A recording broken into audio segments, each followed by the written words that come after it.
how to actually make 1 lakh as a designer per month. And I'm gonna be starting this series, which is the 1 lakh roadmap. It's gonna be 5-part series. I have written things down. First, we are gonna be covering positioning in this video. In the next video, we'll see the portfolio. In the next video, the pipeline, then the close, and then we will understand how to really understand scale and how you can go beyond 1 lakh as well. So let's begin with positioning. Get one thing very clear. Why you are broke has nothing to do with your portfolio, has nothing to do with your skill, has nothing to do with your talent. By the end of the video, you will know why 2 designers with the same skill earn 5x apart. And you'll have written one specific sentence that fixes it all for all of you. So I'll give you context. Around 2 months ago, I met 2 different designers in the same event. These people had the same skills. Every single thing from their niche, which is UI UX, was the same. One was earning 35,000 rupees a month, and one was earning 5 lakh. Same skills, but 5 to 10x more the money. Here's the part which is gonna annoy you the most. The one earning more was not the better designer. The person who was earning just 35,000 rupees a month was so good that I would have hired him. If you're watching this and your income feels very stuck, we are gonna solve it together now. So let's reframe things a little bit, just reframing. You are not paid for your design skills and designing. They are gonna pay you for the proximity of money. See, design is obviously for business, right? The user obviously comes after the business. I know that this specific thing is uncomfortable. Every video, every course today tells you to be the user's advocate, and I'm telling you not to be. You need to think about who signs your invoice. It's never the user, right? It's obviously the founder, the stakeholder, the client that you're working with. So the designer who's actually gonna be working on the checkout screen, the screen where actually money changes from 0 to something crazy, will always out earn the designer who was working on other different things. Same hours, same software, but completely different paycheck.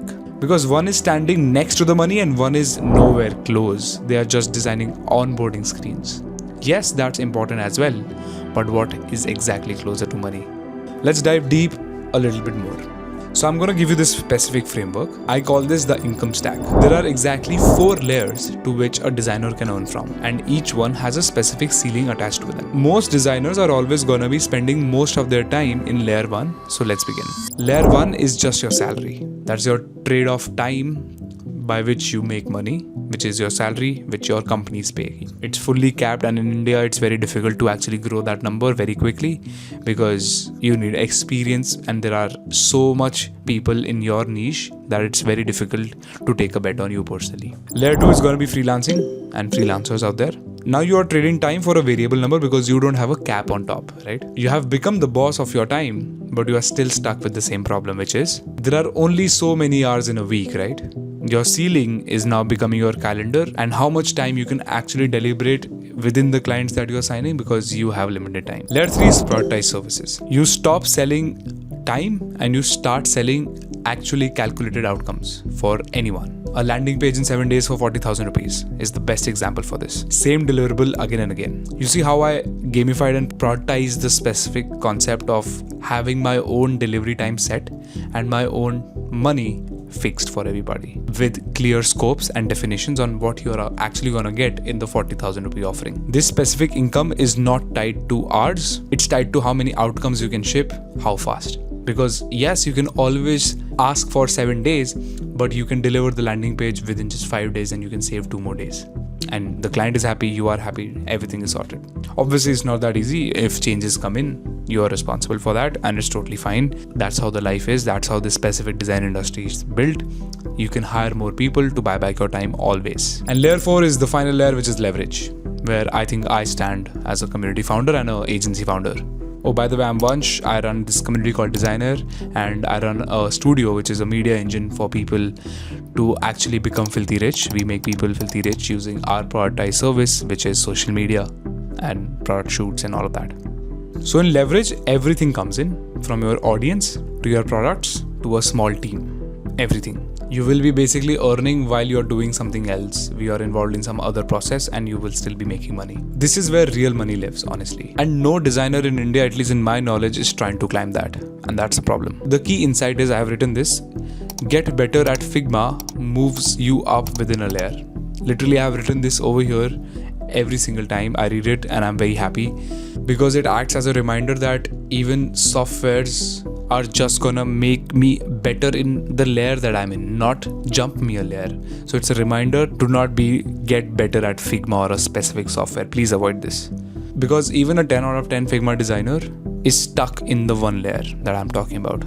Jumping layers, the 4 layers that I mentioned, is a positioning decision, never a skill decision. I mentioned this word which is proximity. So let's understand that a little bit more. Now within whatever layer you are in, let's actually construct a roadmap for you. Now let me give you the same role in 3 different perspectives and specific situations. Let's take a UI designer. At services agency, you are charged either by your hours or a monthly cap that you can always earn in agencies, and then whatever you deliver on top of it will be calculated properly. But if you are billed by the hour, you are far away from the money because you are squeezed on your hourly rate, right? So for example, now let's understand funded SaaS startup, a productized product that the designer is working in. The person who's the designer is a bit closer to the money, but not this much close. Yes, you touch activation. Yes, you touch retention. Things actually investors stare at, right?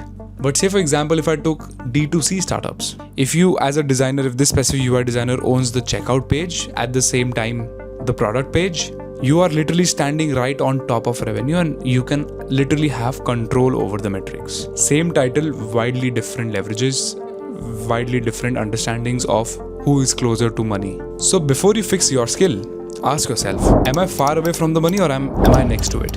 Very big question. Because proximity is the multiplier of everything that you're going to be doing. But there's a specific problem in Indian markets, and let's address that. 90% of Indian designers represent themselves as UI UX designers. That is not a positioning, that is just a category. It genuinely does not tell a client what problem you are actually solving. So positioning problem hai. So the only thing which is finally left for you is to compare you on the price segment, not on your skill. And there is always somebody on Instagram ready to do the same things that you are charging 30,000-40,000 for, but the Insta guy is charging just 5,000 rupees. Because everyone is on Insta, everyone can drop stories and everyone can hire from anybody. Remember that. The designers in India who actually command money are playing one specific game. They are positioning themselves around outcome, not a tool, not skills, outcomes. And I'm going to give you 3 specific positions that's actually going to pay you right now. The designer who increases conversions for D2C brands, the designer who makes early stage SaaS products feel fundable, or people who can actually feel and see the product and ready to invest. And lastly, the designer who can actually turn a B2B sales dashboard into something which is actually very fun to use for the whole team, so that the sales numbers 2x's and 3x's because of the designer's change. As simple as that. Did you notice that I never use UI or UX anywhere in this positioning statements? That's what you have to do, and that's what I said. You just need to write one line to make more money. So here's your homework for the next video until we meet when we drop it. So here it is. I want you to write one specific format in this exact way, which is, I'll read out for you, I've written it. I help this kind of business, which is going to be filled by you, get this result through design. That's it. Literally that's it. One line. Easy. If you really can't fill this specific line for you, that's not a writing problem. That is the only reason you are unpaid, my friend. Because you have not decided where you really stand relative to the money that you're going to be bringing in for the startup or the agency or whatever you are working for. So I've put a proper template and a proper worksheet, at the same time some more notes for you in the description to actually check out. So just go to the description, there might be a drive link, just click that and you'll get all the details over there. Read and fill it for yourself. Small activity which can really help you make more money. Fill it out before the next episode, because some of you can also comment down your one-liners and we'll take those and we'll add it in the next YouTube videos. If nobody of you do it, we'll ask the people in the community and we'll get it out for you with real live examples. If this specific video reframed on how you think, consider subscribing, because this specific series of the 1 lakh roadmap is going to be really helpful for you, be it of any niche. Let me know if I should take more different design niches examples, because that can really help us identify the crux of it. So this might help. As I said, this is a 5-part series, so bookmark this because we are obviously gonna make the playlist over here. And thoda zyada sochna on whatever I said, because this one line is not it, because obviously we just covered positioning. There are many more things which I told you in the introduction, because making money today is very easy if you know what decisions that you have taken, what actions that you have taken, and the inputs will require some amount of time, which is for example 4 to 5 months, to actually come into the place. And I will be very happy if you visit back on this video and comment your victories. We'll always celebrate you. So that's it. See you in the next video. All the best. Thank you so much for watching, and consider subscribing, and I'll see you in the second video of the series. Bye bye.